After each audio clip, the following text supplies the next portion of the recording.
the real master healers, and again, it just results. I'm not even, anyone who's like, well, I'm into this herb or I'm into this vitamin or I do this technique of chiropractic or I do AK or SOT or Gonstead. These are chiropractic techniques or network or this or that. When you get someone off a liver transplant list, get back to me, which you can't unless I teach you, which is for me like helping someone with a stiff neck. All right. It's Joel from The Hack Life, and I'm here with Dr. Pete Goldman, back for round 2 on the Hack Life podcast. Welcome back. Thanks, Joel. I'm super psyched. I like being interviewed. I've been interviewed, I think, over 100 times, but this is the one I look most forward to. Your last video, by the way, on YouTube got like over 40,000 views, so let's see if we can double that this time. Well, let's go for 10 times. Okay, yeah. 10 times plus. Let's put it out there. So I'm super excited to have you back. Welcome, by the way. It's 2021 on the Christian New Year. 2021. It's 2021 years since Jesus on the happy Christian calendar New Year. That's right. Yes. The Jewish calendar is on like 57 to 80 something like that, but 6,000. There are a lot. Pushing 6,000 years, but yeah. Okay. On that note, we're 2021. 2020 just passed. You know, everyone had whatever you made it that year. It was a terrible year. It was a great year. For you, I want you to finish this sentence. 2020 was the greatest gift because...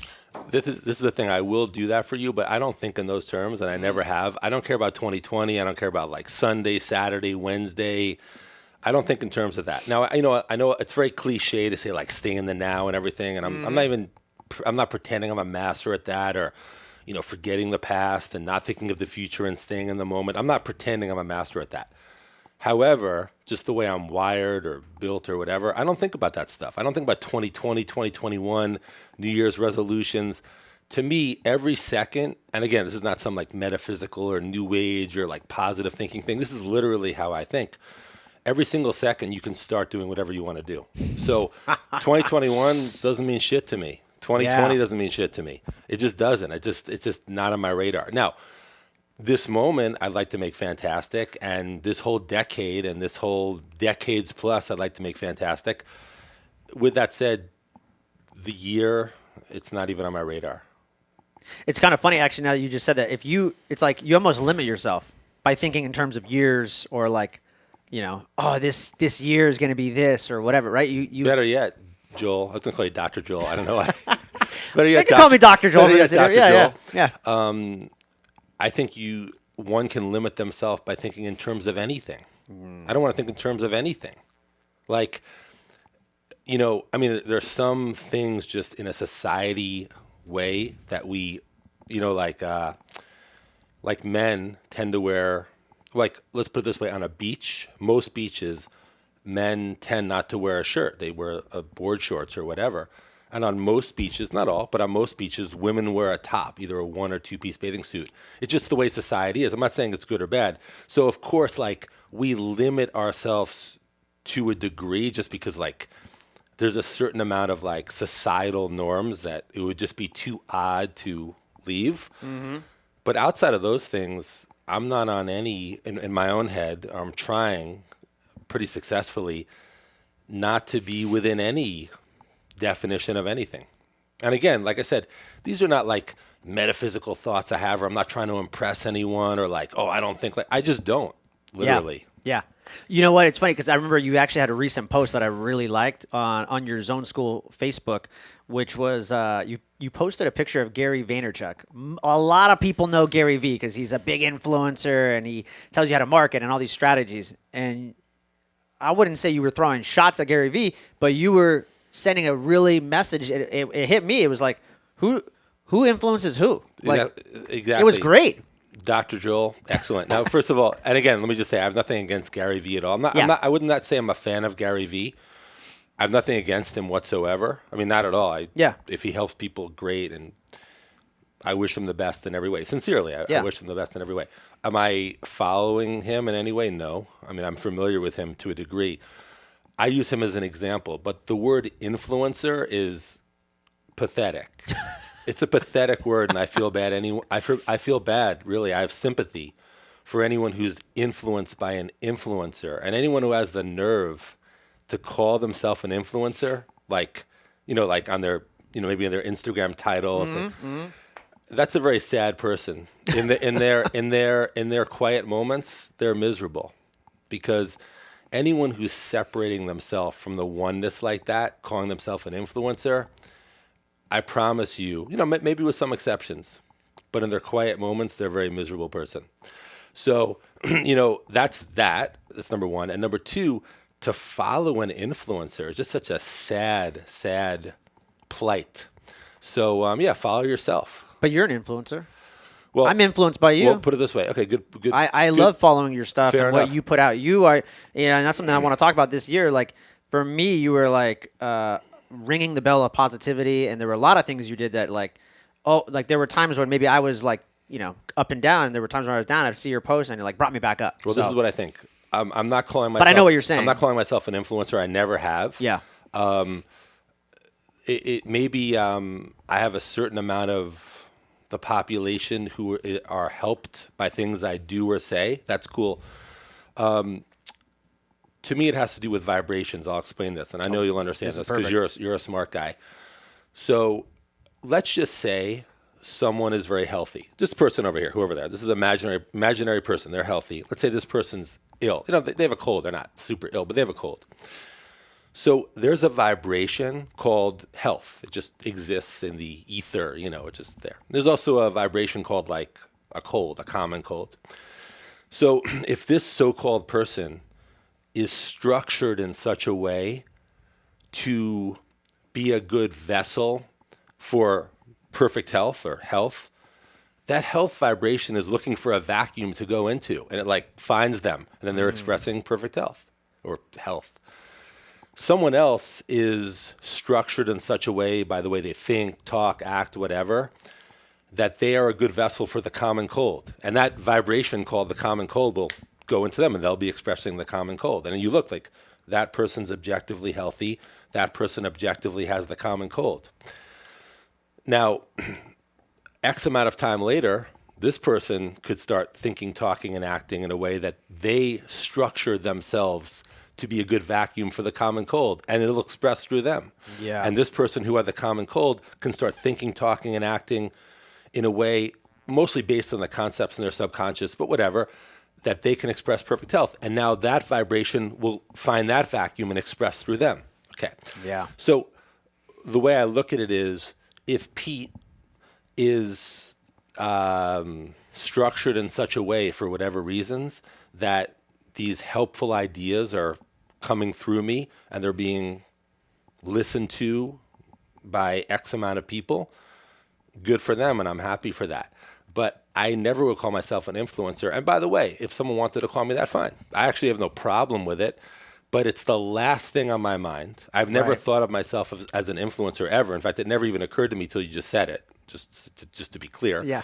But it doesn't make a difference, because here's the thing.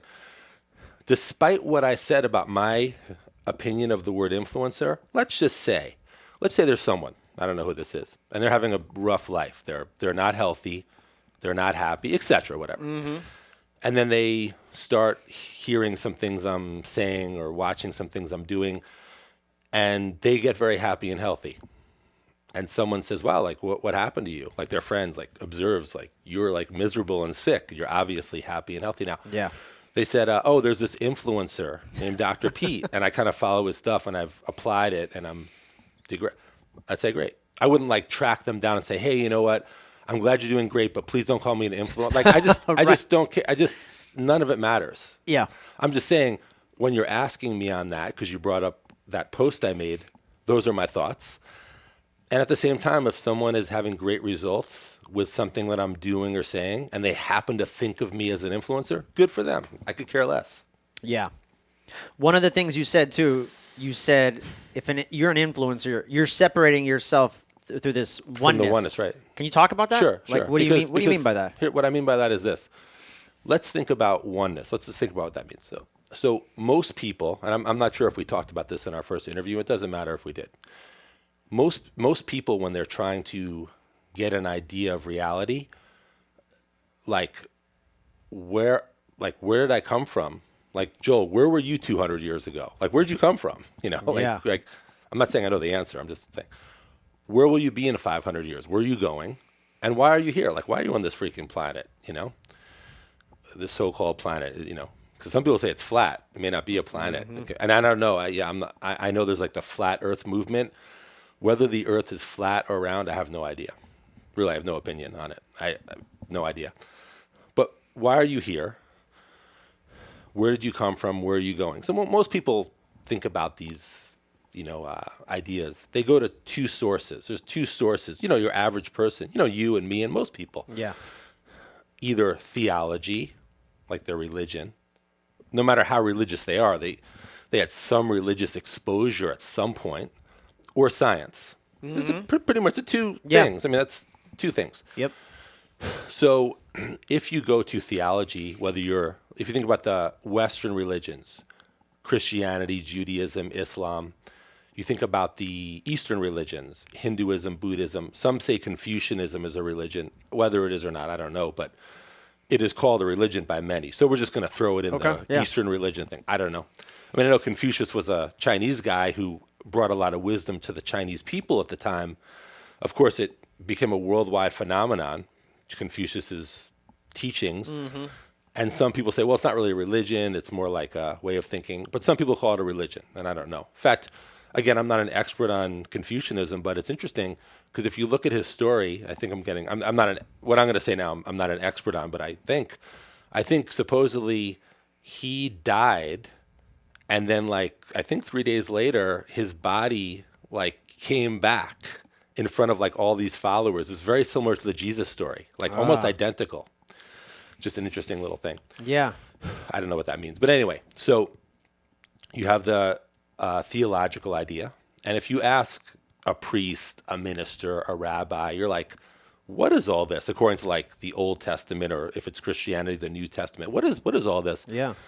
They say this is all God because God is all present. It says in the Bible, there's nowhere God isn't. So this is a manifestation of God. This is a manifestation of God. The air is everything is a manifestation of God. So in reality, in fact, I think one of the main principles in the Bible is God is one. All there is God. There's no space or place that God isn't. So in a religious context, there's this oneness. It just happens to be called God. So everything you're looking at, or even things you can't look at, is a manifestation of this God because all there is God. Then you have this, someone might say, well, either I'm an atheist or an agnostic, or I am kind of religious, but I still would like to look at science. It doesn't, you can be religious and still acknowledge science, right? So you go to a scientist and you're like, hey, Mr. Scientist, what is all this? Is this God? And he might say, well, look, my religious beliefs are a separate conversation. I'll just answer you as a scientist because that's what you're coming to me for. And all this is energy. There's just energy. That's all there is. There's only one energy. So everything's a manifestation of energy. These electrons that are making this up are just energy, and these electrons that are making this up are just energy, just that those electrons are arranged in a certain way to make plastic. And these electrons are arranged in a certain way to make an arm or whatever. Yeah. So, but either way, it's just energy, right? So just energy or just God. So no matter who you ask, science or theology, there's oneness. Now, when you look at New Age stuff or metaphysical stuff or whatever, they'll talk about a lot about this oneness or this consciousness or awareness or whatever, just different names. So let's put it like this. So since there's really, in reality, only one thing here, why does it look like there's many things? You walk on the street, I saw 40 people this morning. Right. That's not one. I saw 40 different lives. Well, from the higher perspective, really, it's not that they have a life and they have a life and they have a life and they have a life. There's just one life, oneness. But that life is expressing through their form. I kind of mentioned forms before. So when you feel separate from the oneness, which is the reality, you feel alone and perhaps afraid. Yeah. So I would say that someone who, you could take it on either extreme. Someone's like, I'm a loser. I have the worst life. I'm just a loser. I'm the worst. Well, they're separating themselves from the oneness because it's like they're a loser, But even the person who's like, I'm the greatest, I'm an influencer, I'm the best, not just an influencer, Right. but I'm better than all. The person who's like, I'm better because I'm healthier, I'm more successful, I'm whatever, I have more money or whatever their thing is. They're also in their quiet moments probably very afraid because Yeah. they're separating themselves from the oneness. Interesting. So that's how when I talked about the oneness thing, and again, I'm not nothing against like Gary Vee or Tony Robbins. I mean, listen, I kind of like results, and it appears they both help a ton of people, and that's a very nice result. So good for them. And I have nothing, and I wish them both the best. And anyone, Grant Cardone, these guys, I wish them all the best if they're helping people. Yeah. It's just I don't know how they are in their quiet moments, but if they might, they might be like, nah, it's just oneness. I'm just like this vehicle expressing this stuff, and Right. I feel really happy and peaceful. But if they're like, I'm kind of better or different. I'm a guru. I'm Yeah, this. Yeah. yeah. Then they will feel alone and afraid. And by the way, it's funny you mentioned the word guru.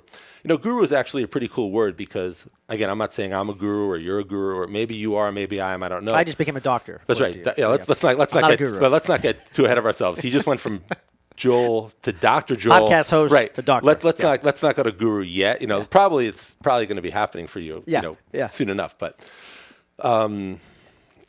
from what I understand, guru, it's like I think it's a Sanskrit word, the Indian language. I think gu means darkness, and ru means light.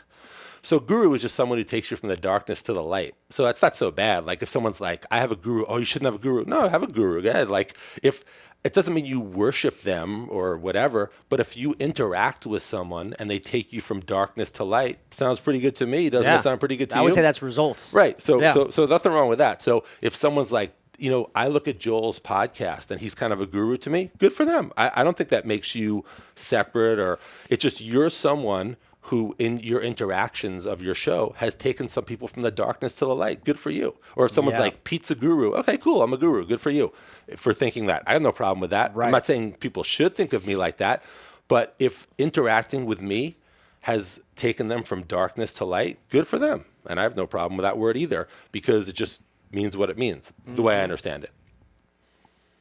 Wow. Love it. So I want to talk about metaphysics because in the last show we talked a lot about zone technique, zone school, and kind of like some of your results. But it seems like now that I've been following you over the last year, you really heavily study metaphysics.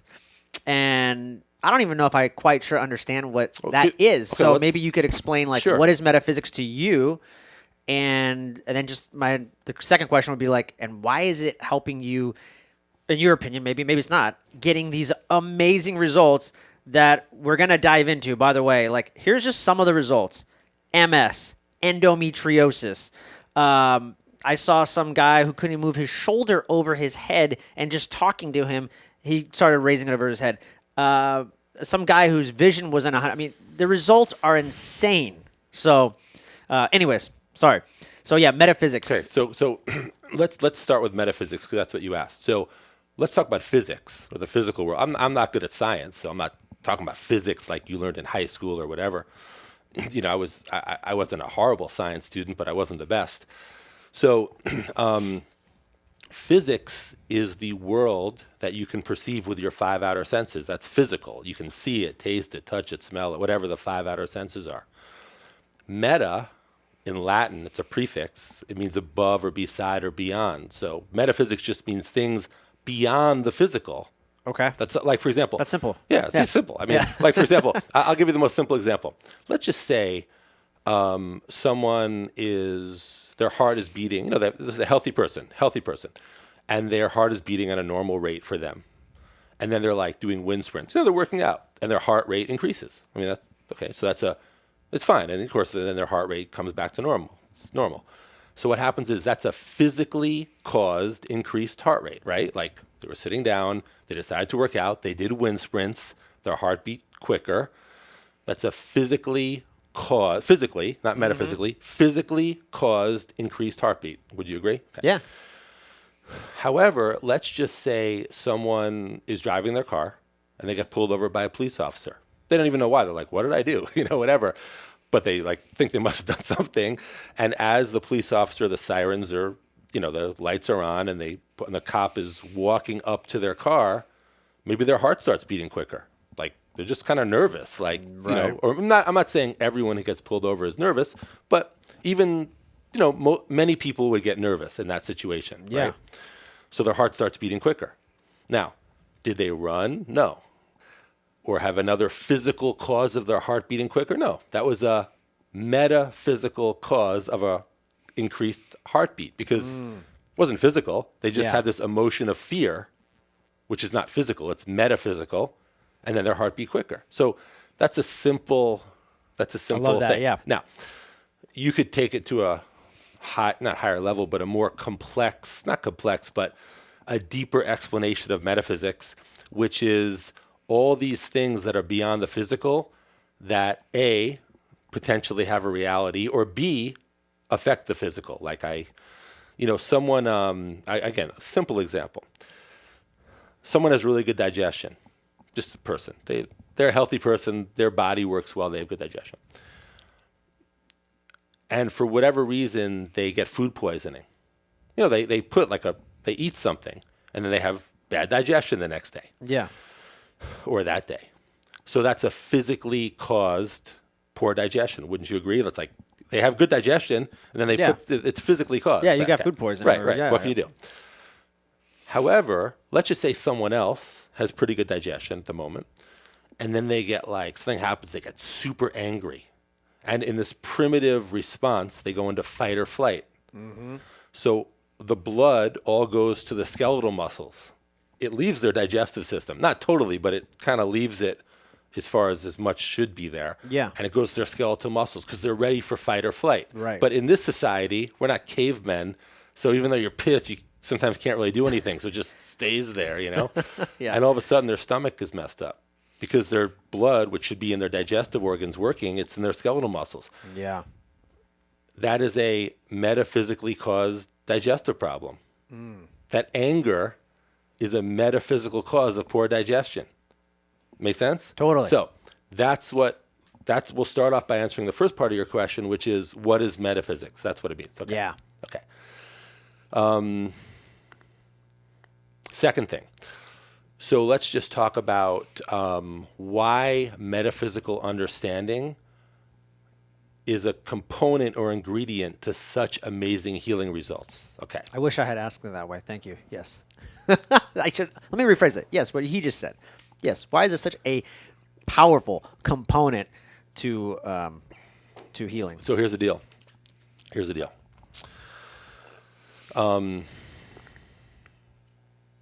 Okay.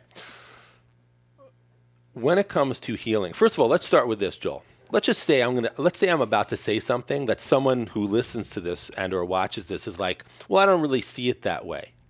And maybe they're right, I don't know. But remember, results trump everything. Because anyone could say whatever they want, but I mean, results are results. You can't. Okay. So let me just first start by saying that the measurable result is, for lack of a better word, the indication that what we're talking about is valid. With that said, I would say that knowledge of healing principles on a high level and the ability to apply them in an interaction with a client or patient or whatever is what leads to amazing healing results. With that said, part of the principles of healing is a high level understanding of metaphysics because, let me give you an example. Let's just say there's a little kid, and I don't know, I'm just making this up because I'm not saying every situation like this leads to this. I'm just saying, let's just say, there's a little kid, and they're maybe like the sixth sibling. So it's like there's a lot of kids of the same. By the time they have this kid, like no one has time for him. The parents are fed up with having kids. The brothers and sisters are like, oh, this little kid, whatever. Yeah. So this kid feels very unwanted. Even when the kid kind of walks in the room, they're like, Yeah. It's just it's not a good childhood in the house for this kid, and it could be even worse. Maybe they abuse him. I don't even know. I'm just saying him or her. He's ignored. He's ignored. Yeah. He's ignored. So he's not accepted. Matter of fact, when the mom was pregnant, when the mom found out she was pregnant, she didn't want to be pregnant, but she still had the kid. So even those 9 months in utero, he's getting these, he or she's getting these ideas, thoughts that are from the mom. Energy, as you would say, right? Exactly. Energy, thoughts, vibration, all that. Not wanted. So this is a unwanted person. And, now the person grows up. And even when they kind of walk in a room, whatever room it is, they walk, even their gym, they walk in the gym to work out. They walk into 24-hour fitness, wherever they work out. Some people walk in like, hey, what's up? They go to the front desk. Hey. They kind of walk in like, am I bothering you? Sorry to be here. Like it's a subconscious thing. That person probably has very little energy. That person probably at some point will go to a doctor and say they have no energy. They don't know why. They'll probably get diagnosed with chronic fatigue because 99.9% of doctors are just physical doctors. They don't understand physical, mental, spiritual healing, metaphysical healing. Mental and spiritual healing are metaphysical healing, right? Because it's physical healing is physical. Mental and spiritual healing are beyond the physical. That's part of the metaphysical, right? Yeah. Okay. Most doctors have no idea about this stuff, right? So because they have no idea, they're like, oh, you have chronic fatigue, take this medicine or whatever. But that person who's unwanted, they're not motivated, they're not enthused for almost anything because they subconsciously have such horrible feelings about the world even wanting them around. Yeah. So then I wake up in the morning like psyched with full energy. It's hard for them to get out of bed. So someone who has intuition and perception, I talked about the physical world. Remember I talked about the physical world, the 5 outer senses. There's also 5 inner senses. Intuition, perception, will, imagination, and reason. Someone who's developed their inner senses and has like intuition and perception, a doctor who understands or a healer who understands metaphysical healing, principles of healing, that person walks in and they're like, they can see this person. So that doctor will interact with that person in a way that's maybe a little different, very subtle. Yeah. Just be like, hey, I'm really glad you're here. Come on in. Whatever. Like even that changes their life. Like someone actually cares that they're there, Yeah. And there's a lot of other little things. I'm just going over quickly. So the real master healers, and again, it's just results. I'm not even, anyone who's like, well, I'm into this herb or I'm into this vitamin or I do this technique of chiropractic or I do AK or SOT or Gonstead. These are chiropractic techniques or network or this or that. When you get someone off a liver transplant list, get back to me, which you can't unless I teach you, which is for me like helping someone with a stiff neck. So I'm just saying, and I don't say that as a contest, and I don't say that as I'm taking pleasure in like, oh, you can't do this. I'm just saying, sometimes it might be worth waking up. And a lot of chiropractors and other doctors and healers, unfortunately, now when I tell you this as a non-doctor, you're still Dr. Joel, but as a non-chiropractor or healer, you might be like, really? Does that happen? But it does. And they don't even know they're doing it. And a lot of doctors, chiropractors, healers, and I've said this many times, they'll put their own healing philosophy ahead of the patient's well-being. Mm-hmm. So, for example, a chiropractor might have like these odd ideas, which they don't think are odd, about healing or how it works. And a patient comes in who's really suffering, and they've had migraine headaches every day for the last 20 years, so bad they want to kill themselves. They're contemplating suicide because their life is so miserable because of their migraine headaches. Now, some chiropractors, and it's not even worth getting into at the moment, but they won't discuss symptoms or whatever. They don't even understand why they don't even do that, because D.D. Palmer, the founder of chiropractic, said something which the profession has totally misinterpreted. And they've veered off the road. But anyway, forget about that. And that's like 99.9% of yes, all of them. Right. Got it. So anyway, they might say to the patient, listen, you've been coming here for a year. I've adjusted you twice a week for a year. I know you still have migraine headaches. I know you still want to kill yourself. I know I haven't helped you. By the way, not to say that some chiropractors who are not even in zone school or whatever, not to say that chiropractors can't help people get rid of migraines, because many do. Yeah. But I'm just saying that there are situations where they don't help people get their migraines gone. But what they'll do is they'll put their philosophy in front of the patient's well-being and say like, well, you've been coming here twice a week for a year. I know you still have migraine headaches. I know you're still about to kill yourself. But I just want to say, like, I've, according to my parameters, cleared your subluxations or your whatever I did. And that's just the way your body wants to express. So, you know, whatever, like your body, that's fucking bullshit. Because here's the thing.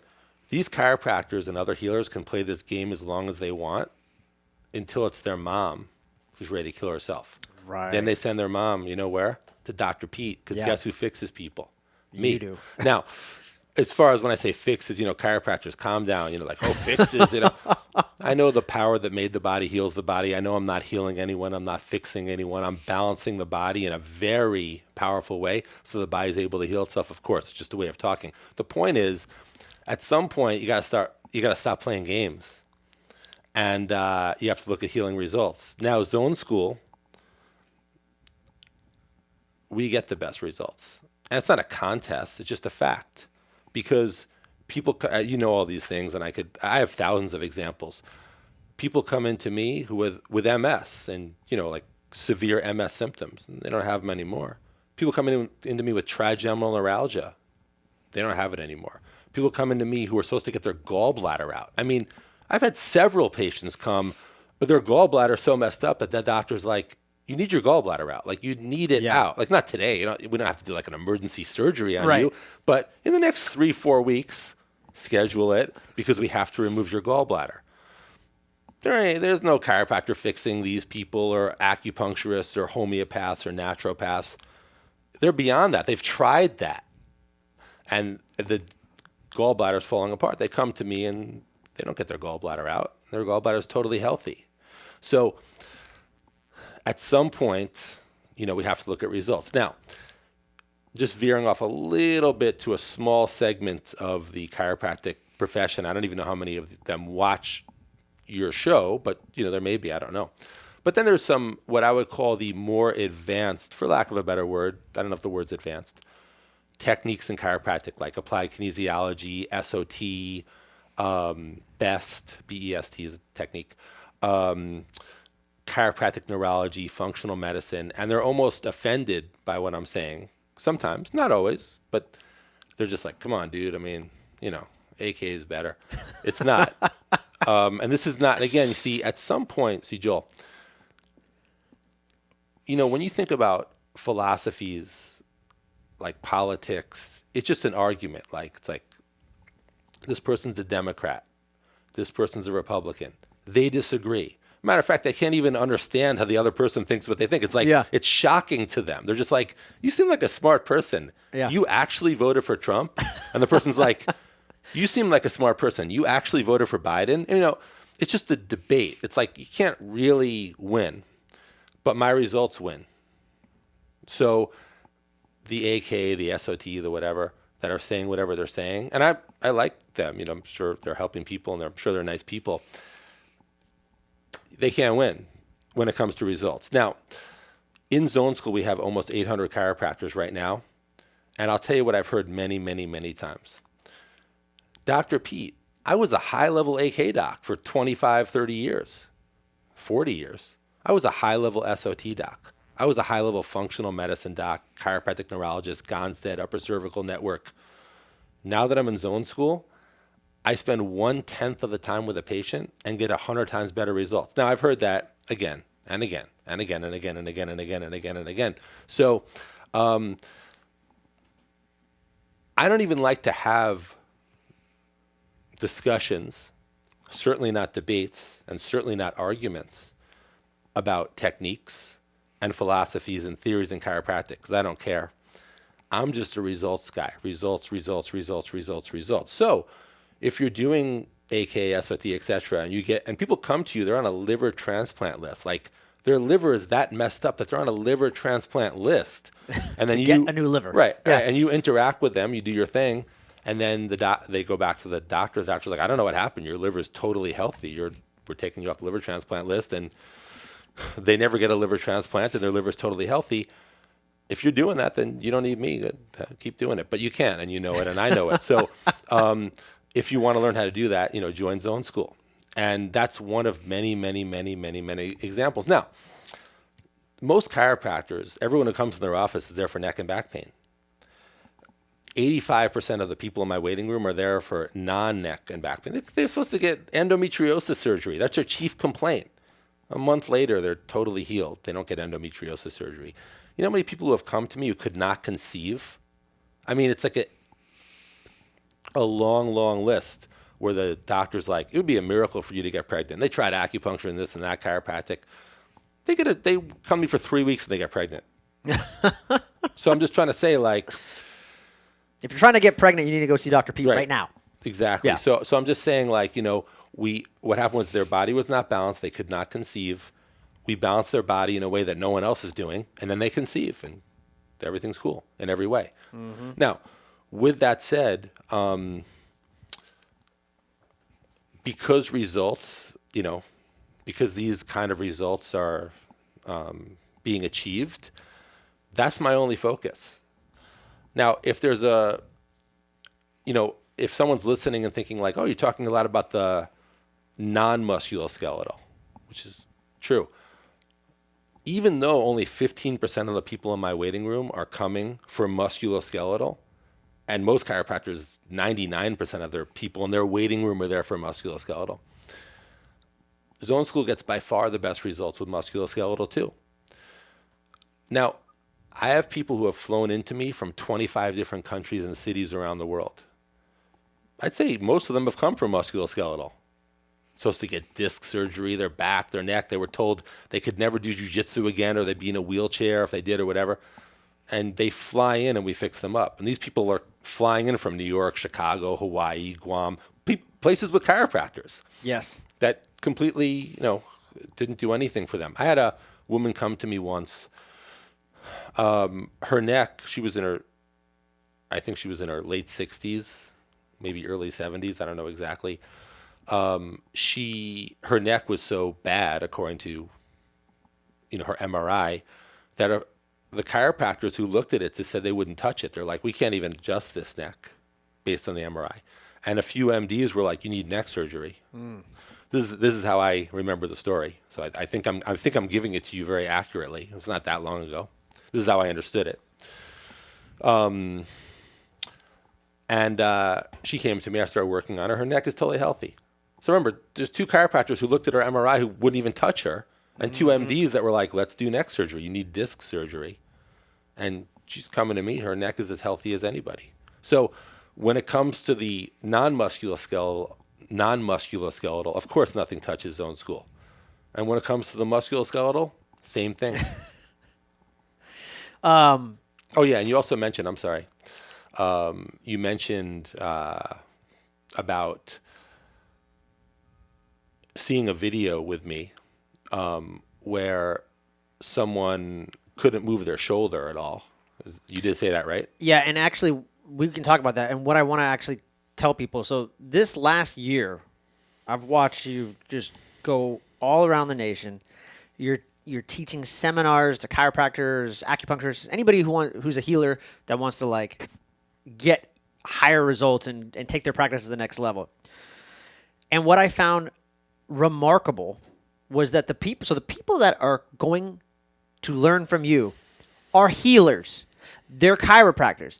They're acupuncturists. These people in my head expound health. Like they're into health. They're all hurt and injured. It's funny. They're debilitating injuries. Even though he's off camera, Adam, who's filming this, has been with me at many of these things. And Adam probably wonders. He's probably wondering. So we go to these things. I'm standing in a room in front of 50 people. Probably 48 of them are chiropractors. Maybe 2 are acupuncturists, whatever. I'm standing in front of them, and we'll do healings right there at the seminars. Yeah. And 85% of them have problems. Yes. When they're sick or some way, they have terrible neck pain, terrible back pain, this problem, that problem, digestion, whatever. And these are all chiropractors getting adjusted once a week all year round. Exactly. So then I just work on them those 2 days, and they're all better because I see them at the next seminar, and they're like, oh, they had this problem for 10 years. They got adjusted once or twice a week for 10 years straight. Didn't get better. I saw them twice, 2 minutes each, and they're all better. So Pete, forget the next seminar. I'm seeing you heal them that day, Right. within hours, minutes, maybe. I'm just saying they're reporting it to me at the next seminar. Gotcha. You know? Yeah. Now here's one that a lot of people. I've explained this in zone school at a higher level. I'm going to explain this. I'm just going to tell it because it's a fact, and people can try to figure it out if they want. I explained this in zone school. I was in Des Moines, Iowa, teaching 47 chiropractors. Adam wasn't there. This one was not filmed, but we had 47 people there. And someone raised their hand when I said, does anyone here have a problem? So one of the chiropractors, actually two, well, I'll get to that in a second. One of the chiropractors raised his hand and said that he had what was, I don't know the term for it, but it was a chronically dislocating shoulder. I think is the term for that. His shoulder kept dislocating. So he went to a surgeon, and the surgeon's like, look, I can do a surgery on your shoulder so it will stop dislocating. He's like, good, do it. He's like, but because it's like, and I don't know the terminology he used, because we're like putting it in like whatever, your range of motion is going to be like 10%. Like, if 100% range of motion is like whatever, it was like that. I don't know if it was 10%, but like minuscule. I forgot. Yeah. I forgot the percent, but something like that. So he wanted me to fix him, like, adjust him or whatever and try to get his range of motion. So I told that he got the surgery. He got surgery, Okay. yeah. And it was successful, by the way. His shoulder did not dislocate at all. But he had a very limited range of motion. I forgot the percent, but it was like a drastic range of motion decrease. So he raised his hand because he wanted to come up and let me fix him in front of everybody. So I told everyone, I know this seems mechanical. Like, it sounds mechanical. Like, yeah. I said, but it's not mechanical. I said, the idea the surgeon gave him before the surgery, that idea was accepted in his subconscious, and it's sending the signals to his tendons, ligaments, muscle, fascia, and that's what's causing it. I said, I'm just going to talk to this guy and fix him. And I talked to him for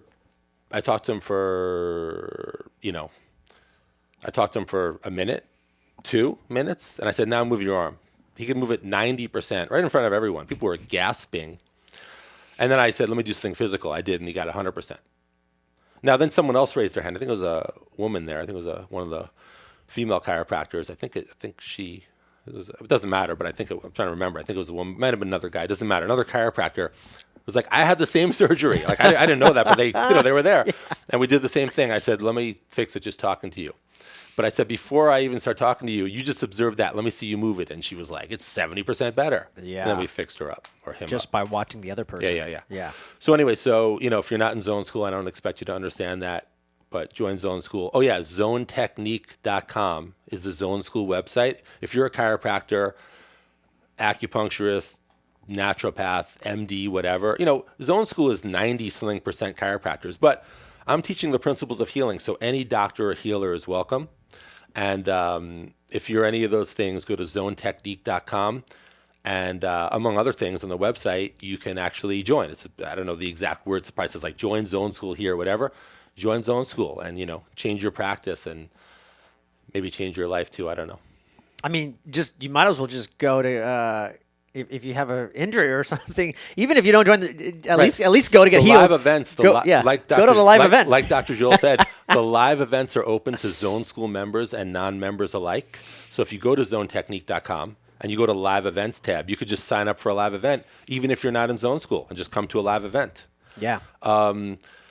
I will tell you this. When I teach a live event, and Adam knows this, when I teach a live event, if there's 50 people there, and at the beginning I say, hey, I'm just curious, how many people here are in Zone School? And 25 raise their hand. Like, I'm in Zone School, I want to come to a live event. And 25 are like, I'm not in Zone School, I just heard these live events are for Zone School or non-Zone School members. And I always say, look, if you're not in Zone School, you don't have to join. I mean, you could just enjoy these 2 days and learn a lot, and good, see you later. I wish you the best. Take whatever you learned in these 2 days and apply it any way you want. Apply it properly. However, if you like these 2 days and you want like 50 hours of me teaching you, which essentially when you join Zone School, you get like 50 hours or so of me teaching you, join Zone School. I'd say 99% of the people who are not in Zone School, by the end of the weekend, join Zone School. But it's not required. It's just kind of the obvious thing to do. But we've had a couple of people who came to the seminar like, man, that was an amazing 2 days. I'm going to apply this. They don't join Zone School. It's like it's like 1%, but they do fine. Yeah. On that note, do you get people at your seminars that are just like, no way, like I don't know, I don't believe you, like you're a snake oil salesman or something like that? Well, Do you get people that are like that, and you're just, is there that kind of interaction? I'm like, say it to my face. Oh, you are my face. Sorry, say that. Okay, kidding. Okay. By the way, Dr. Pete is like a professional fighter, so you probably nobody does that. But yeah, anyways. So the thing is, so no one has been incredibly aggressive at a live event like that, like you're saying. I've had a few people at live events who, well, here's one. I'll tell you one. Yeah. So give me an example. I love this. I taught a live event in Chicago. Again, Adam wasn't there. I didn't film this one, but it was a really good live event in Chicago. I don't know how long ago it was, but it was a while ago. It was a really good one. It's one of my ones I really enjoyed. And there was a woman there. I think she was from Vermont, if I'm not mistaken, or somewhere in New England. I forgot exactly where she was from. I think she was from New England. I think she was already in zone school, but she had not come to a live event. Yeah, that's, I think, what it was. But she came to a live event, and on Saturday, the live events are Saturday and Sunday for the most part. And on Saturday, she was just like pissed. Like, she was just pissed. And she was like sitting near me. I saw how pissed she was. I was like, am I just offending this woman, like top to bottom? And I saw she was upset. And she raised her hand and, I would say in a pretty impolite way, told me how upset she was by the things I was saying. And it's funny, then we had like a lunch break or something, I forgot. And on the lunch break, someone came up to me and said, hey, do you want me to just, like, I guess someone knew her, like someone else, like they knew her from before. They were like, hey, you want me to ask her to leave? Like they thought she was being so rude, it was like disruptive. Wow. I was like, no. So we came back from, I think it was Sunday morning. I think she left Saturday evening, like still pretty pissed. So Sunday morning, like right off the bat, she was sitting in the same place. And she looked a little calmed down, but I said to her, like, hey, like, I see obviously things I'm saying are upsetting you. Let's take it one by one. And to see, and she did, and she took it one by one. And by the end, she was like, she gave me like a hug goodbye. We just had to address everything that she was unclear on. Yeah.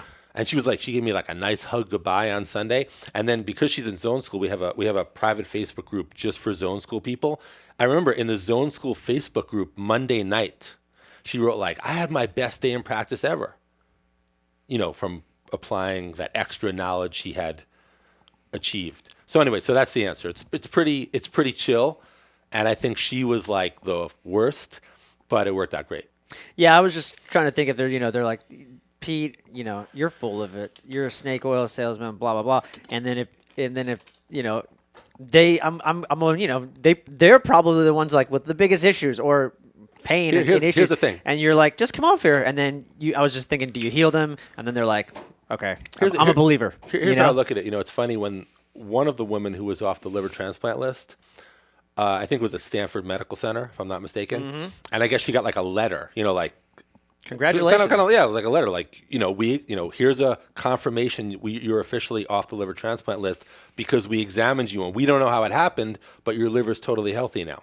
So anyway, so I had her email me that, and then I took a screenshot. So I have it on my phone. Yeah. I saw you post that one. I think I took her name out and I posted it. So at some point, if someone's really wondering, to take a look at that letter or just talk to any of my patients. I just actually posted, I didn't post it for the public. I posted it in my Zone School Facebook group. A woman who came to me with MS and trigeminal neuralgia, and she had several symptoms that go along with MS and several symptoms that go along with trigeminal neuralgia. And, she's all better. She has no symptoms with either. I told her, look, when I balance every cell in your body with the zones, your body can only express health, which it does. And then she just came in for like a maintenance visit. I see her like once every 3 months. And I was like, hey, can I do a Facebook Live for my zone school? And she's like, yeah, no problem. And she just said it right there. I love it. It's amazing. When you go back in history, Dr. Fleet was... He's the greatest. Dr. Fleet's probably the greatest healer we have record of in the last 1,000 years that I'm familiar with. Now, I've done, I've looked around. I've seen healers of various traditions, and I respect them all for getting great results. I've never seen anyone like Fleet. Yeah. Why? I don't know. Like why? What? I don't know. What? Like Dr. Fleet was like a cigarette smoking, beer drinking, like redneck. I don't know how he did it. yeah, Fleet. Like so, I'm just curious. Like your lineage of I don't even want to call it chiropractic. I mean, it is Well, chiropractic. we could It's talk chiropractic. we could talk but my it's like, lineage of chiropractic. but it's like healing. I mean, like you talk about that. Like I'm the things you're doing today. Fleet had like the same philosophies, I guess, in terms of like metaphysics, and he was studying that as well. I guess that was my question. Here's the thing. Dr. Fleet had to have been, I already said about Dr. Fleet, definitely one of my heroes, if that's the word we're going to look at. He was your favorite influencer. He was exactly. It's funny you said that because Dr. Fleet, when he would teach his students stuff, the more they rose up in his metaphysical teaching, he would give them different, like, not rankings, but, just whatever. And the highest rank he gave you, like he gave like letters. They were like H's and G's and W's. They just stood for like, how much of the material you've taken. It's kind of like you graduate or whatever. Yeah. It's like almost like in the army, you're like, like you're a corporal, you're a major, you're a general, you're, colonel, general, whatever. Yeah. His highest ranking, like when Fleet, when you took all of Fleet's work and you were like, he didn't give this to many people, but like the highest ranking he gave was called a 0. Because he's like, that's when you realize you're nothing. Wow. You're not a separate person from the oneness. You are the oneness. So that was like his highest ranking. So anyway, but with that said, Dr. Fleet had a huge influence on me. I personally learned one-on-one from 4 of his direct disciples. I spent over 100 hours one-on-one with each of these guys. So I spent close to 500 hours one-on-one with 4 of his direct disciples. And he had a huge influence on me. With that said, so has martial arts. And I don't even mean jiu-jitsu. Don't, just get me wrong. I'm a black belt in Brazilian jiu-jitsu. I love Brazilian jiu-jitsu. I love it. I love it. I love it. I feel great when I do it. I enjoy it. It's, I have so much to learn, With that said, how much has Brazilian jiu-jitsu influenced, zone school? 1% or less. Now, Kyokushin, which was my main martial art, which, by the way, in Japanese means the ultimate truth. I'm not saying it is or isn't, but that's what it's named. That's what it. That had a huge influence on me. So, Dr. Fleet's work, other healing things that I've studied, metaphysics that I've studied outside of Dr. Fleet, my Kyokushin experience, things like that have all influenced what has become zone school. Now, Dr. Thurman Fleet made zone therapy in 1931, and I learned that starting, in 1993 from my mentors. And I took what I learned from zone therapy and I combined it with these other things. Not combined, but I was influenced by other things, which I just mentioned, and that became zone technique, which is slightly different. And if you look at Dr. Fleet's book of zone therapy from the 30s or whenever, it is different than zone technique. And but I still love that. Dr. Fleet's the greatest. I love him. Yeah. Speaking of that, that's what I wanted to ask you. You have such an eclectic background when it comes to your martial arts. Then the zone technique, the metaphysics, combining all of these. And by the way, I just want to just interject for a second. I don't think of it as combining like it's not a conscious thing. Like I'm going to take this. I'm just looking at like these things must have all influenced me, and this is what I'm saying. I never look at it like I'm going to take a little bit of Fleet and a little bit of Koichi Tohei and a little bit of Vivekananda and a little bit of Nisargadatta and a little bit of Kyokushin. And, I don't think of it like that. I'm just saying it must have happened just because I've been exposed to so much of this knowledge and wisdom. Right. I in no way think of it like a chef who's taking a little bit of this and a little bit of this. Not that that's bad, but I'm just saying it's just very unconscious. Yeah, I would. This is the way I almost think about you. And tell me if I'm wrong. Over your years, you've studied and you found all these amazing faculties, right? And then now that you're teaching it, you're like, oh well, why do I do what I do? And then probably going back, you were like, oh well, it is taking this from this, but like you don't consciously think about it. You just it is. This is what you. This is what I remember. I lucked out. I have very unique parents and great parents, and my parents had a huge influence on me as far as everything we're talking about. And I remember one time I had this experience with my dad that I found very profound. And my dad's a very unique guy, a very amazing guy. Couldn't have asked for a better dad. And I'll tell you what it was. So I was about 12, but I'm not sure. I think I was about 12. I could be off a little bit, maybe 11, probably 12, I don't know. And there was a guy who lived near where we lived, and I think he was in the mafia. He was an Italian guy in the mafia. And I think he had like a furniture store, but I don't think that's how he made his money. Got it. And he had a very, very, very nice house. And I was having dinner at my friend's house. So one of my friends, who was also 11 or 12, I was having dinner at his house with, I guess his mom and dad were there. I forgot. Maybe one of his parents or both of his parents. I forgot. We were sitting there. And the conversation at the table was about this guy who had this beautiful house, who they knew too. We were all in the neighborhood. And they were saying like, oh, that guy lives way above his head. The parents were saying that. Oh, he lives way above his head, implying like, how much money could he make in the furniture business? This guy's got a house like a multi-millionaire. Yeah. And as far as the mafia stuff, I didn't even know if that came up. It didn't matter. But it was talked about for a while. And then I think it was like that day or the next day I was at my house and I was having dinner and I was sitting next to my dad. And I said, Dad, you know so-and-so? He's like, yeah. He's like, well, so-and-so said like he lives way above his head. What do you think? My dad's like, I forgot what he said, the quote, but my dad's like, I don't know. I'm not his accountant. Like I don't know if he's living over his head, and they don't know either. And he just kind of changed the subject. And it just taught me it taught me a lot of things. That's one of many examples. Like, don't gossip, don't make assumptions, don't talk shit that you have about subjects you have no freaking idea about, and, don't quantify shit you have no right quantifying. Mm-hmm. So it just helped me a lot. Kind of like the beginning of this talk when I was like, I'm not trying to be within this or with that. So that was a big influence. So I'm just adding that. I have many other examples of my dad. But my point is that also, so it's like, add Dr. Fleet, martial arts, metaphysics, healing, my parents, etc. So that all add your parents to the list. Yeah. All became what becomes Zone School and Zone Technique. Well, what I was going to ask is, if someone wants to enroll in the Zone School, like, what are some things they can expect? Because I just saw a recent video. You had a key master. You had this guy who does morphology. I mean, it was pretty cool, the video I saw. So I was just curious, what other things can they expect? Right. I mean, that's pretty cool. What they can expect is if they go to zonetechnique.com, they click on, join here.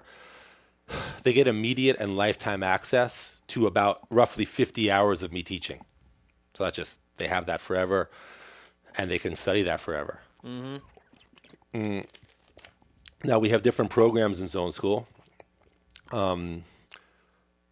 So in addition to that general, join Zone School, and you have, lifetime access to what I just talked about. That's Zone School. Once they go through a certain amount of material, they can get certified. And that just means they have a call with me. I just make sure they know what's going on. And once they're certified, we add them to our directory of certified practitioners on zonetechnique.com and send them a certificate. Nice. That's Zone School. We also have a private Facebook group, which is really good. We have a really good Facebook group, which they have lifetime access to. It's really powerful. We also have other programs. We have an advanced program, which is soon to be called Zone School Plus, but at the moment it's called Advanced Program, where it's for very little extra money per month. It's optional, of course. I think it's like $200 a month or something. They have access to a certain amount of things which are kind of higher level. Mm-hmm. They don't have to do it because, believe me, anyone who joins Zone School and has access to that 50 hours could just study that forever. They're fine. They don't have to do anything else. However, we have an advanced program.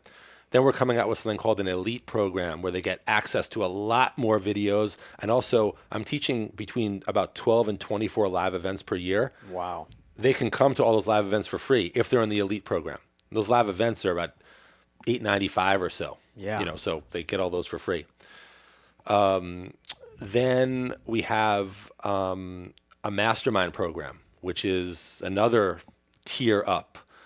And you saw some videos in the mastermind program. I did bring a key master, which is if anyone wants to Google Koichi Tohei, this is probably his top living disciple or one of his top living disciples. And I brought him to show some stuff that just blew people away. And there's also, like you said, some morphology stuff, which is not really, my main interest, but some people like it. So I brought someone who's really good at that. So sometimes in the mastermind, I will bring some other people to teach with me. Yeah. So that's pretty much what Zone School is. And actually, what Zone School is a way to whatever healing results you're able to achieve now, it will 1,000 times it or whatever the actual number is. And listen, I wouldn't say every day, but multiple times a week, I get like a Facebook Messenger message. Hey, Dr. Pete, I've been practicing for 42 years. This is not some like loser who's like struggling. No, successfully practicing for 42 years. They know their stuff. Yeah. And they're like, Pete, I've learned more from you in a month online. And of course, they have many more years and months to learn online, but just the first month, because they joined a month ago. Yeah. I've learned more from you in a month online than I've learned in 42 years of practice about healing. I get those like, if not every day, like every other day, And then I have a guy who is, I'd say, one of the most successful chiropractors in the world, meaning that he's a high volume. Like I think he does like 600 adjustments per week, and he's very revered by a lot of chiropractors. Really nice guy. He's a really cool, modest, chill guy. I'm just saying he's very successful, and he's revered by a lot of chiropractors. So they kind of look up to him as like the head, that. And he told me, that guy said to me, he's like, Pete, same thing. He goes, I've learned more from you in a month online about healing than I've learned from X amount of years in practice. And he's probably one of the most successful, if you look at success, as far as numbers and stuff. I'm not saying it is or not, in the world. I want to talk about a couple things that I've seen you do on some of the trailers that Adam's done. And I don't want to go, I don't want to like give the secret sauce away because I know like, hey, if you want to learn this stuff, you got to come to Zone School. But I saw a video of you. You were adjusting somebody from across a room. Mm-hmm. Okay, so a couple things. So I'll answer that in a second. No, okay. It's funny. When you mentioned secret sauce, I just want to say something about that. Yeah. One, and I'm going to answer the question totally. Mm-hmm. One of the two very common phrases these days in the internet and stuff is secret sauce and next level. Like do this, it's the next level or whatever. Yeah. I never use either term. I'm not against them, by the way. And I understand the question. I'm going to answer it. I never use either because guess what? In 10 years, no one's going to be saying secret sauce and no one's going to be saying next level. It's just very common these days. So I don't want to limit myself to like the common verbiage of 2020, 2021. Yeah. I'm interested in teaching a timeless healing art that is not limited by like the era we're living in. Because let's say, for example, you had someone you cared about, like a relative or someone who was ill and you didn't know me, and they went to some doctor. The doctor was like, look, this is like based on our research and science and technology and medical advances of this year, we don't know what to do. But if that person went to someone in 100 years, they're like, oh, that's no problem. Just 100 years ago, we didn't know what to do. Right. So I don't like to put anyone at the mercy of the latest technology in medicine or whatever. I'm interested in teaching a timeless healing art that would be the same now or 1,000 years ago or in 1,000 years. So I've always thought like that. And in that spirit, I intentionally never use things like, secret sauce or whatever. Like fuck the secret sauce and fuck the next level because it's like, that's just like what people are saying now. Yeah. And, in 20 years, if you say that, not that you would, but people are like, what are you talking about? Secret sauce? Who says that anymore? So I don't like to get sorry, caught Pete, up. I limited you. I don't like to get caught up in the, what's common at the moment. Okay. So just with that said. So, but on that note, how did I adjust someone from across the room? Now, of course I did that as a demonstration purpose. I could do it with you right now. Yeah. It's just too odd for most people. It's not logical enough for most people. Yes. So I don't like to do it. However, I was teaching kind of an advanced seminar. I was teaching a mastermind seminar, if I remember correctly. Yeah. So I'm showing people that energy travels at the speed of light. So whether I'm touching you or you're in China or you're across the room, when you're dealing with energy and you know how to work with it in the context of high-level healing knowledge, that's no problem. That's exactly what I did. Okay. That's amazing. The same thing. I saw you doing magnetic healing on somebody, and like the person went from pain to like. Right. And you asked them right afterward. Do you feel? It was like you said something like you're pulling energy, Right. and then they're like, "Yeah, I feel nothing." Exactly. I was like, so magnetic healing. Again, I'm not a magnetic healer. "Yeah, However, I understand the principles of magnetic healing. So I did that to show principles of high-level healing, also in the mastermind. And yes, this person had a lot of pain. I think it was their low back, if I remember the person you're talking about. Yes. And I just said, I'm going to pull the pain out of their low back. I'm going to pull it right out of their low back, which I did. And they Yes. got up and they were fine. But again, do I do that in my office? No. Yeah. But do I show the principles of high-level healing so people can understand it? Yes. Now, same with hypnotism. I'm not a hypnotist. I think hypnotism is great, done right, but I'm not a hypnotist myself.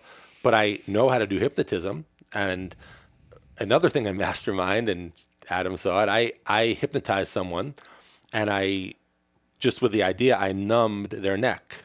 And then I took a big chunk of their neck skin, and I took a pin and stuck it right through. Yeah. And there was no pain, no blood, no hole. I left it in there for a minute. Everyone came up and looked, and I pulled it out. You couldn't even see where it was. yeah, Because now, without a post-hypnotic suggestion, which means giving the idea to the subconscious that these cells are like this, you think a freaking pin sticking in someone's neck, they'd be screaming, there'd be blood flying out. Yeah. But with this, the subconscious gives the idea to those cells that it's numb, etc. It will be. So again, I'm not teaching hypnotism, but I will show hypnotism sometimes to show the principles of the subconscious and how it works. So magnetic healing, hypnotism. I'm not telling anyone to be a hypnotist or a magnetic healer. I'm neither, but I know how they both work at a high level. So I'll demonstrate them in high level zone stuff to show the idea of the subconscious. And again, like, let's just say as a chiropractor watching, like, oh, results, man. You want to make excuses for weak results? Go ahead. You want to get people off liver transplant lists and et cetera, then learn. I had someone come to me who was told she needed a hysterectomy. I mean, like, she was young. She was 28. Like, she had debilitating abdominal cramps for 10 straight years. They tried everything under the sun from 18 to 28. She flew to see me from Canada. I forget what it's called. It's like I'm pretty good at Canadian geography. It's like, but in Alberta. Why is that? I don't know. But no, I'm a hockey fan. Oh, of course, yeah. Oh, that's right. Yeah. So yeah. So in Alberta, you have like Calgary, Edmonton, and I think there's a place above. I think it's called like Fort McMurray or something. It's like by the North Pole, I guess. And she was from there, and she went to like the best gynecologist there in this Canadian hospital or town or whatever. And they were just like, we've tried everything. You need your uterus out. Now her brother was an MMA fan. So because her brother was an MMA fan, he had read about me in some magazine because I fixed BJ Penn's neck. That's right. So then he told his sister, who didn't know about it, hey, there's this guy, let's fly. So they flew to see me. I fixed her up 4 days, 4 effing days, 4 days. She was going to get a hysterectomy, 4 days. No abdominal pain after 10 years, no hysterectomy. Goes back, they examine her like, oh, your uterus and ovaries are fine, cervix, everything. You're not getting a hysterectomy. Now, again, you can do that, then do it. You don't need me, but you can't, so come join. On that note, thank you. 4 days. The liver transplant lady. 3. That was 3 But days. that was, okay, it was not 3 days. She came once a week, so it was 3 weeks. Okay. But That's she, 3 adjustments, she didn't 3 fly, days. but Yeah. she didn't fly in. She was On the Christian local. calendar, it's 3 Christian days, calendar, right. Joel loves the Christian calendar, by the way. But the woman from Fort McMurray, if I'm saying it right, I think that's what it's called. She flew in, so I saw her 4 days in a row. Now, by the way, anyone who's watching who wants to fly in to see me, don't. I'm not interested in that anymore. Now I have an army of Zone School people around the world. Go see them. Go to zonetechnique.com. Go to the directory, and find someone and go see them. It was pretty cool because the other day I posted one of your videos, and someone from Omaha then was like, "Where do we find these people?" Right, and you're like, right. "Go to their website." So it's great. Omaha. Yeah. Omaha. This is Omaha. This is Omaha shirt. It is. Is I'm not kidding. This is Omaha, Nebraska shirt. Oh my God. Wow. Okay. They love the Christian calendar there, by the way. Love it. I thought that about big Omaha. there, yeah. One of the things you said in your videos too was D.D. Palmer, the founder of chiropractic. He said if you can't get someone better, I think in 5 days, you're doing it wrong. Where the hell is chiropractic gone? Then what? I mean, like you said, there's chiropractors you've been seeing. They come in 2 days a week for migraines, and they still can't get better. And they're like, yeah, well, you got to keep coming. I mean, like, what? What happened? From DD to now, like Great question. So what Joel is saying, yes, a great question. Dr. Joel, what he's saying, yes, a great question. D.D. Palmer, the founder of chiropractic, 1895, this amazing healer, amazing. I love D.D. Palmer, love him, love him. What he discovered and brought to the world compared to 2021, most chiropractors who are not in zone school, what happened? I don't know. yeah. But like Joel said, D.D. Palmer told his 1897 graduates, if it takes you more than 5 adjustments to help anyone heal from the most hardcore thing, you're doing it wrong. Come back for a refresher course. I don't know what happened. And then speaking of just another testimonial, I remember you had some woman who had a DE doc or something. She was getting, I guess, chronic eye infections. Her dad is a doctor. He can fix this. And I guess she was getting chronic infections. She came, saw you, never got another eye infection. Here it is. So great question. So in chiropractic, and if anyone's a chiropractor, they're familiar with this. If you're not a chiropractor, you're probably not. So I'm going to explain to Joel and anyone else who's not. So in chiropractic, it's kind of like a philosophy with some seminars attached to it called DE, Dynamic Essentials. I got nothing against it. I mean, it's great. On that note, I have many chiropractors in zone school who are hardcore DE doctors, like going to all the seminars. And Yeah. they join zone school. They go, Pete, what I was doing in DE the last 20 years was like kindergarten compared to zone school. Mm-hmm. Okay. With that said, there's nothing destructive about DE. It's a pleasant thing. But, like nursery school compared to zone school results. Anyway, so there was a DE doctor, meaning he was a teacher, someone who spoke at DE quite a bit. I'm not going to say his name, very, very prominent DE doctor.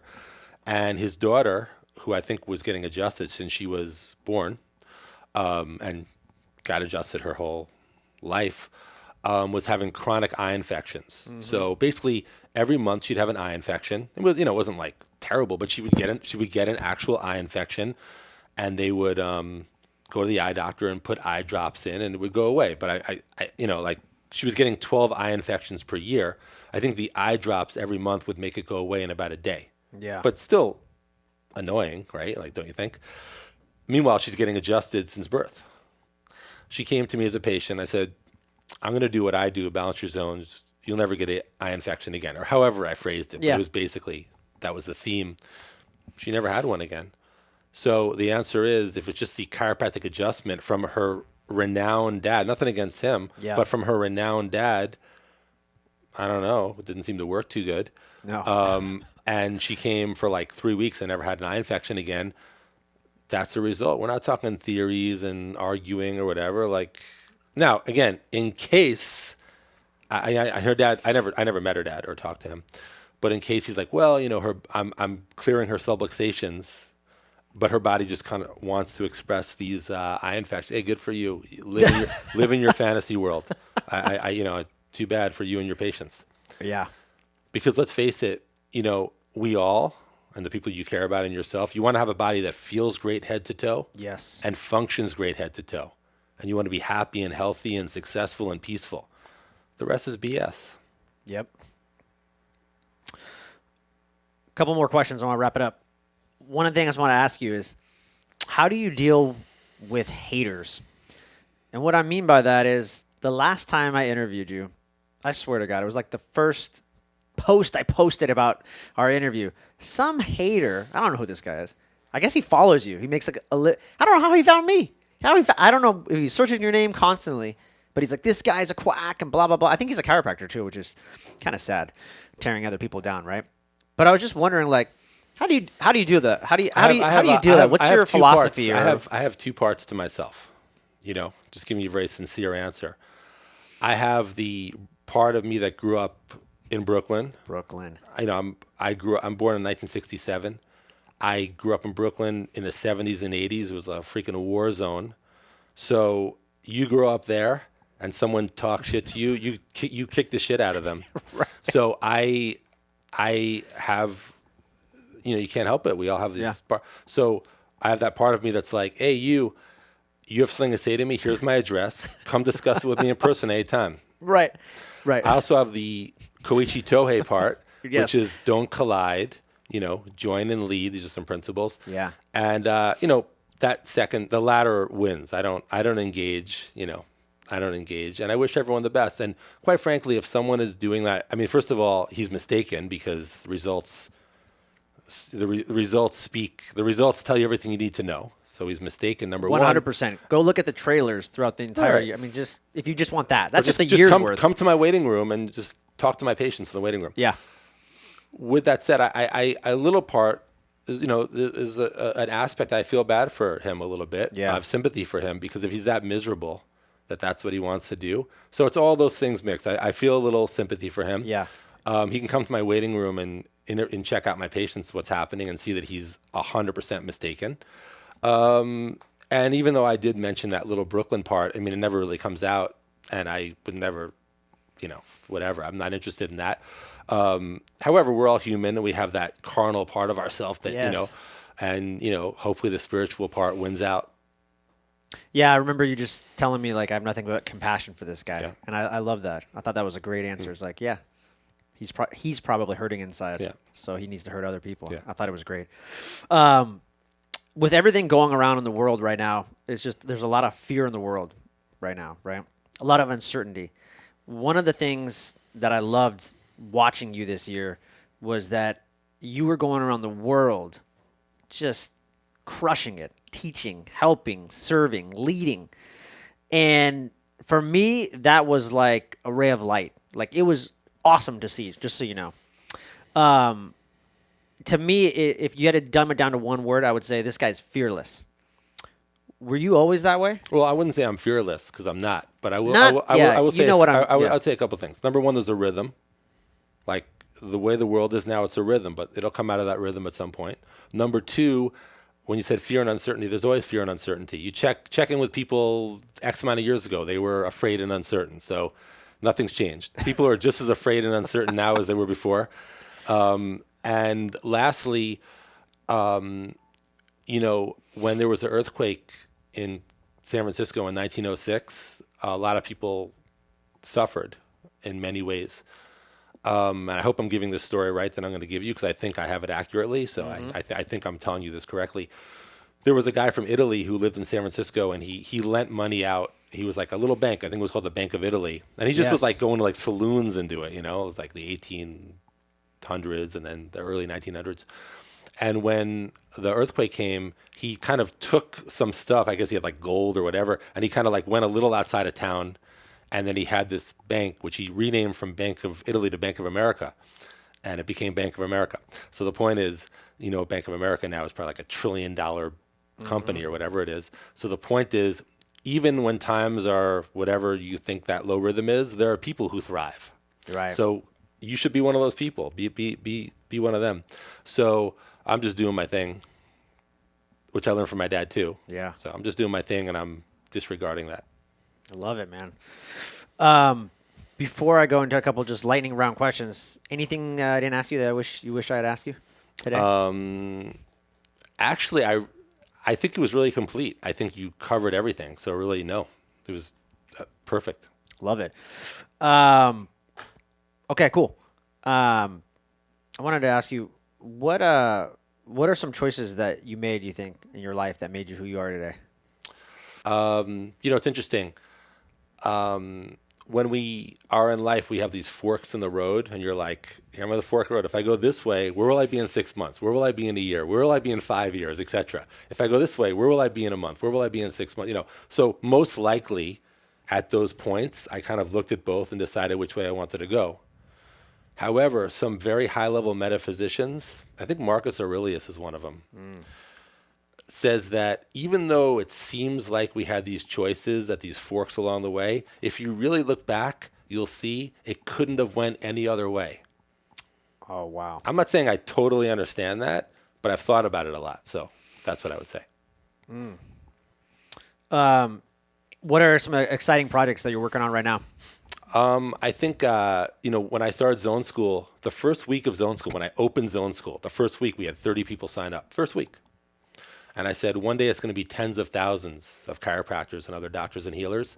So we're just in the midst of that momentum. And that's what I'm I wake up enthused and motivated for zone school and other stuff. So that's what's going on. Yeah. Zone school has been open for what? It's About just 1 year? years. It's 3 years. Okay. Three-ish. 3 years and a couple months. Yeah. No, you can see the momentum. It's like it's a wave. It's building, so you can see it. Is there anybody you've been influenced? I don't know if that's the word, but by so many great teachers, right? From Fleet. I think the people that influenced me the most were my dad, my mom, in no necessary order. My dad, my mom, my karate master, Soshu Shigeru Oyama, the greatest Kyokushin fighter ever. Many say. I would agree.